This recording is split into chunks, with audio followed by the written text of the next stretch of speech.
You are listening to Science Coast with Mallory Havens and Chris White. And today our guest is Brother James Gaffney. Welcome. Sorry. Yeah, no, good. Brothers, thanks so much for joining us today.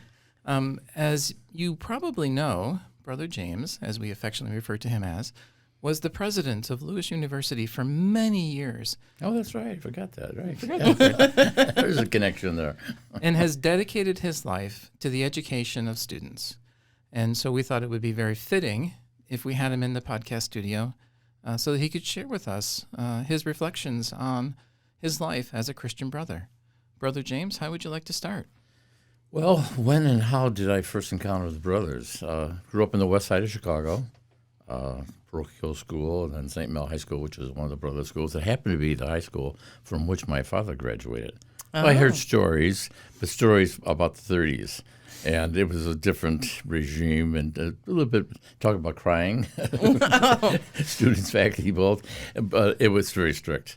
But they were people of great character, and they had a wonderful influence on the young men. It was an all-male school at the time. So but that was the extent of that. But then later on, when I was on the basketball team for our parochial school on the west side, tournaments would happen at St. Mel. And there were always brothers around. Oh, yeah, the brothers. I didn't know them at all, knew of them. And then some of them were really friendly and helpful to us and so forth, making us feel welcome in the school. And even at one point in time, invited the whole team over to the brothers' residence for lunch, which was very thoughtful. This is really nice. So got to know them much better, of course, when I was in high school. But it wasn't really exploring the brothers' life or call or mission at that time. Knew I wanted to do something significant with my life, but meaningfully, but didn't necessarily make that association until toward the end of high school. A very normal high school. I was an officer, good student, and athlete, and so forth. So then the invitation came, have you ever considered? Well, no, I hadn't, actually, but let me think about it, and let's talk more. So I came to know the brothers as being very friendly, very outgoing, excellent teachers, cared a lot about kids. Really, what I noticed is that they, in particular, reached out to kids who were struggling or their life could take them in the wrong direction. And sometimes it was with real firmness as an authority in their lives to challenge them, and other times to affirm them and just support them along the way.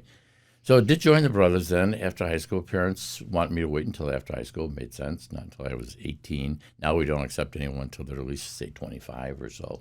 So you did it before going to college? Yes, exactly. That was common. In fact, even more common was during high school. They would, like at seminary, would welcome young people. But no, I was an officer of the student government. I was involved in plays and so much more. So I hardly want to go off to more remote monastic-like setting, and in fact, anything but monastic. So did, and the first week, our university was down in the St. Louis area. First week was challenging. First time ever away from home. My sisters and brothers didn't necessarily want me to be there. They wanted me to grow up further with them and so forth. And then it was kind of monastic, and that was not at all how the brothers then or now live our lives. And so, but after a week, I said, well, I'm not going to go home. But it just had a big party to say farewell to me. I'm not going to go back 2 days later. Here's your gifts back again, all right? So I kind of fell in love with it. Wonderful people. Do you mind telling us a little bit about your family? Because you mentioned your brothers and your sisters. Right, exactly. And that the fact that your father went to Christian Brothers High School. Christian Brothers High School. And my mother went to the local Catholic girls' school, which today is Providence St. Mel merged. Oh, okay. Merged. In fact, was common in the day. Yeah, but at that time it was either all male or all female. Well, it was the same with my parents. So my mother went to the girls' high school, and my father went to the boys' high school. But they spent a lot of time at each other's events. Oh, I don't doubt. In fact, even in elementary school, my parents said there's the girls' building. And there was a boys' building, and there was a 2-story building in between them. But they were in 3-story buildings, so they would make a point at a certain times to go sharpen their pencils so they could see each other. So they were falling in love. There's only a pencil sharpener on the 3rd floor, I swear. That's right, exactly right. And it had a window facing south. So how many brothers and sisters? One brother. He and his wife, sister-in-law, live out in New England. in Connecticut. He was a partner with Price Waterhouse for his whole career. Oh, okay. And so, and they always intended to come back to Chicago. I love Chicago, but then the grandchildren came, and they're all in the Boston area. Well, they can't be back in Chicago. So one brother, very close, I get out and see them all, say twice a year, sometimes 3 times, and we'll host also. And then 2 sisters. One lives in Park Ridge. The other lived. In fact, she was the last of the immediate family who lived in Chicago, and they just moved out because some more grandchildren were born. So they're in Oak Park, which is almost Chicago. Yeah. So marvelous, very close family, and lots of nieces and nephews. Mostly here, some in Washington, some in Indianapolis, some up in Boston, but the majority in the Chicago area. So, as a Christian brother, do you have to go to college? I would assume because you're an educator, right? Yes, exactly. But you're talking about people joining when they were in high school. Yes. Would they get kicked out if they couldn't come? No, it was a very carefully programmed sequence. And so upon graduation from high school, then right into college, to the master's degree program, and then for most into the doctoral program. Okay. So all the way through. Where would they study? Are there particular institutions where they would do their collegiate and Yes, graduate the spiritual studies? formation was in St. Louis, as I mentioned, for the Midwest. But St. Mary's College, now University in Minnesota, was where we would do, or Christian Brothers University in Memphis, Tennessee. That's where the graduate degrees were earned, and at least the first masters. And doctoral degree, well, I went to Northwestern, and then to the Catholic Theological Union, and so did theology studies at that level. So we did not at that time in any of our 7 universities in the United States. We have about 65 around the world, but we didn't have doctoral programs then, but that was 40-some years ago. So you're a theologian. I'm a theologian, and I taught at Lewis in theology. I was going to say, did you Yes. have a specialty? Systematic theology. What is systematic theology? I don't know. I forgot. It's more general. It's not specialization. It's not just on scripture as an example or moral theology as an example. So it's really the whole theological understanding. Okay. I'm our resident non-Catholic on the podcast. Okay, so- We've had many discussions Would you leave the about room, this. please, now? Yeah. We have some secrets to share. Well, I always have a lot of questions Oh, because I good. just wasn't raised in All the right. tradition. so, Please. yeah. I didn't even know what a Christian brother was until I heard Yeah. about Lewis. First title was Brothers of the Christian Schools, and began 340 years ago or so in France. And when our founder, St. Lascelles, de La Salle Hall, here we are, died, and he was a marvelous individual, great educator and inspiration, but not always accepted. He was a very innovative kind of person. And I just saw the film. Haven't you seen it yet? Cabrini. Have you seen that movie? Oh, I haven't. It just came out in the last week or two. Mother Cabrini, who's in Chicago and New York, came from Italy.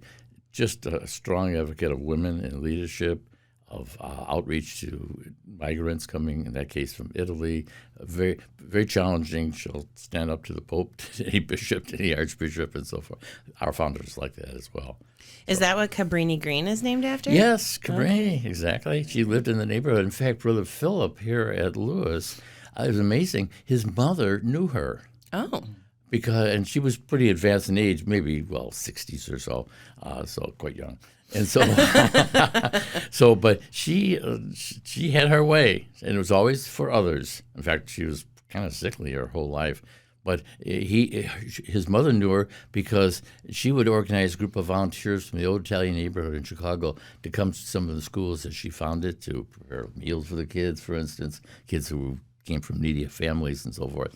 And what she set out to do, she accomplished everywhere. And she wanted to actually, when she started the religious order in Rome, she wanted to go to China. The Pope asked her, how about if you start in New York? Because they have a lot of Italian people in Chicago, too, a lot of migrant people. I've always found that, people like that, when we say that, she stood up to popes and she stood up to bishops and cardinals. And won them over, really, is what she did. Well, not only that, but she had a vision for what was right and what was and going just. to, and just, Absolutely. and what people needed. Yes. And so she was fighting not for herself. She was fighting for those who were around her. Right. And so I just want to make sure that everybody seems to understand that that's when you find people like this, they're not out there fighting for themselves. Never. And especially with with people like Brother James and the Christian Brothers here at Lewis, they're always fighting for what the student needs. That's what I perceived in the brothers when I first joined them too. And so then that was full speed ahead all the way through doctoral studies. I did teach at Lewis for a couple of years before it became provincial, which is religious superior, as it were, to use the old language from a century ago or so. But for the Midwest, and then I was chair of the board of the university as well. That was by tradition that the provincial would serve in that capacity. It's not the way it is now. He is on the board, but he doesn't chair it. So sorry, what is a provincial? Is it of the Christian Brothers? Yeah, or? provincial is we're divided into 5 regions in the world. There's about 5,000 brothers, not quite, but we have 100,000 lay women and men who work with us closely. I'm one. You're one, and same spirit, same value, same commitment to needy students, basically. And so provincial is the one who's the overseer administratively for all of our institutions. And so in the Chicago area, for instance, we have 4 high schools, and we have 3 retreat centers. We have a middle school in a really disadvantaged neighborhood. We have a center for provision of services to all of our institutions for your insurance, for instance, right. Life insurance and retirement and so forth. Very innovative in that regard too. So so provincial oversaw and encouraged and animated it and affirmed and helped give direction and so forth to the whole movement. Sort of like a diocese. Yeah, sort of like a diocese, but actually in about 7 or 8 or 9 dioceses. And so we have an East Coast province, a Midwest province, a South province, a West Coast province. Do you have a family history of people going into priesthood or Christian Brothers, or were you the first in your family? No, actually going to Stateville is where they mostly ended up. No, don't say that. For those of you who don't know, Statesville is a prison. So no, actually not. Very engaged in faith, the faith life of the community. And in Chicago then, and not so much now, but then, when you talk about neighborhoods, you would talk about parish. I'm from Blessed Sacrament. And you might not be Catholic, but people identify by neighborhoods, the neighborhoods by the church, Catholic I'm church. Also not native to Illinois. Oh, that's another one. Okay. That's a definite same Chicago thing. But it's Philadelphia, it's New York, it's Boston, and so forth.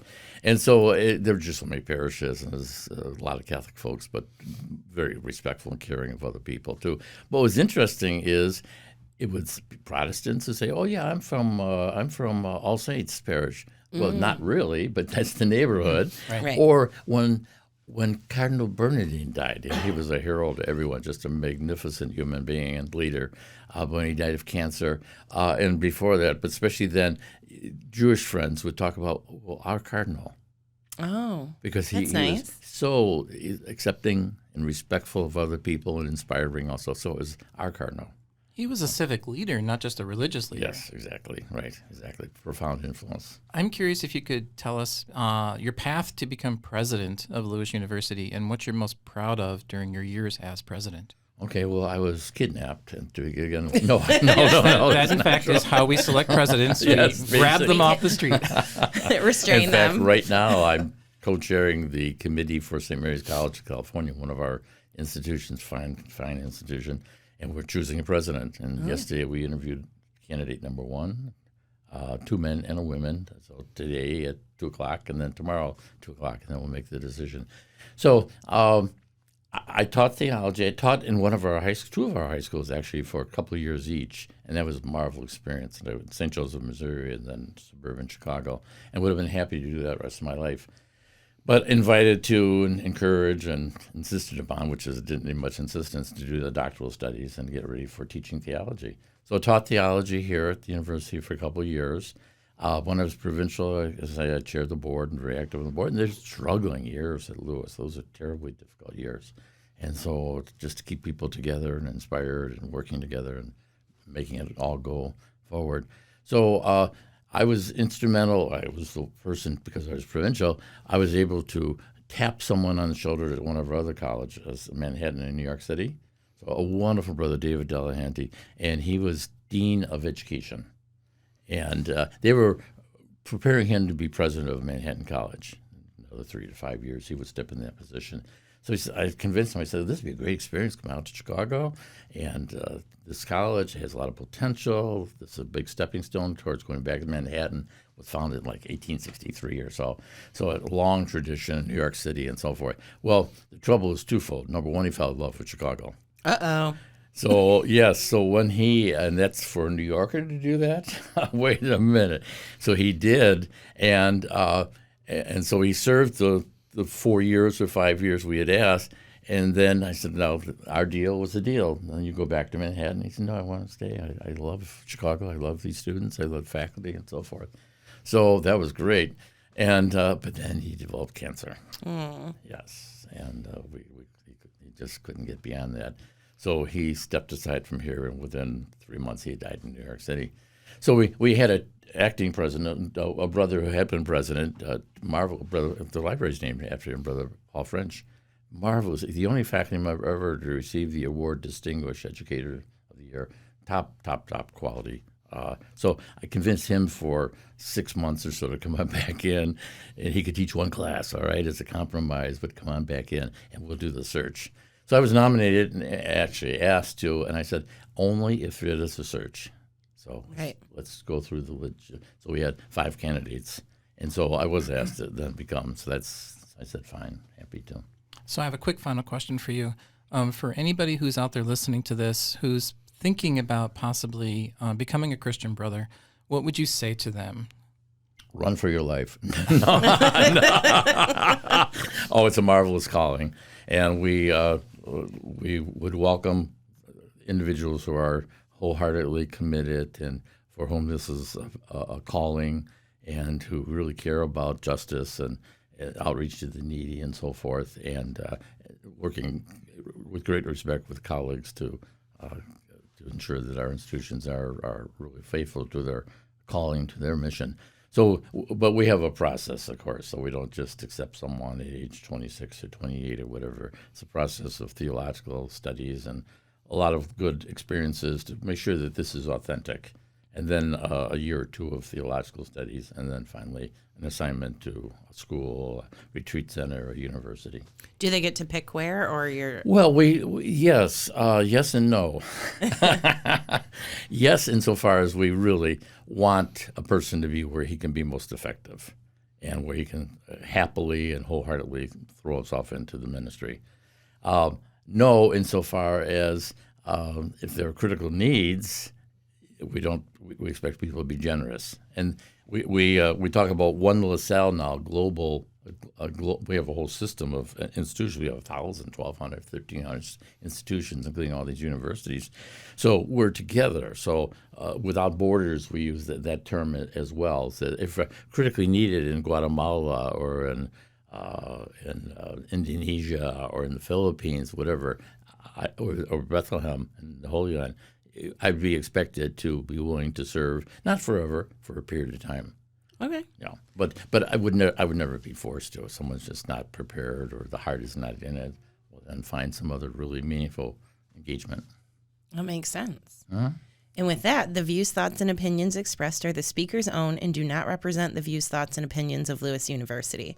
The material and information presented here is for general information purposes only. The Lewis University name and all forms and abbreviations are the property of its owner, and its use does not imply endorsement of or opposition to any specific organization, product, or service. This podcast was produced in the WLRA podcast studios at Lewis University. Visit lewisu.edu for more information about Lewis University. This has been Science Coast with Mallory Havens and Chris White. And our guest, Brother James Gaffney. Thanks.